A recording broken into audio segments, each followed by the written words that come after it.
బీసీల పేరుతో బీజేపీ నాటకాలు ఆడుతోందని విమర్శించారు కాంగ్రెస్ నేతలు. రాష్ట్రపతి దగ్గరున్నటువంటి 42% రిజర్వేషన్ బిల్లును ఎందుకు అడ్డుకుంటోందని ప్రశ్నించారు.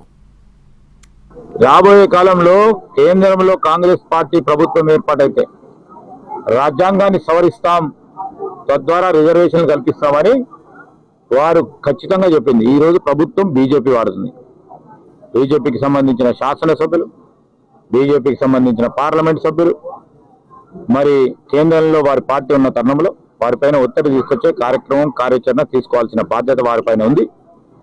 మొసలి కన్నీళ్లు కారెత్తుకున్నా బీజేపీతో పాటు నడుస్తా ఉన్న టీఆర్ఎస్ వారు కేంద్ర ప్రభుత్వం స్థానిక సంస్థల ఎన్నికలు జరపాలని కోర్టులు కూడా అటువంటి ఆదేశాలు ఇచ్చి కేంద్రం నుంచి వచ్చే నిధులు రాకున్నప్పటికీ కూడా 42% రిజర్వేషన్లతో మేము ఎన్నికలకు పోవాలని నిర్ణయించుకున్నాం.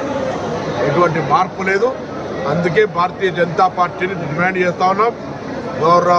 గవర్నర్ గారు ఆమోదింపజేసి పంపిన రాష్ట్రపతి గారి దగ్గర పెండింగ్ ఉన్న బిల్లును వెంటనే ఆమోదింపజేసే బాధ్యత భారతీయ జనతా పార్టీ నాయకత్వంది, బీసీ ఎంపీ 5గురిది, కిషన్ రెడ్డి గారిది, నరేంద్ర మోడీ గారిది. క్యాబినెట్లో ఆమోదం వెళ్ళి గవర్నర్ ఆర్డినెన్స్ కొరకు కూడా పంపినాం.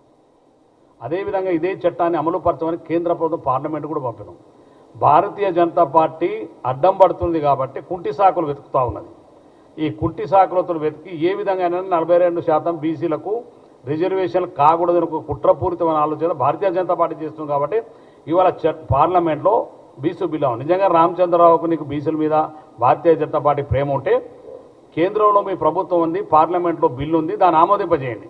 అప్పుడు మీ చిత్తశుద్ధిని తెలంగాణలో ఉన్నంత బలహీన వర్గాలు నమ్ముతారు.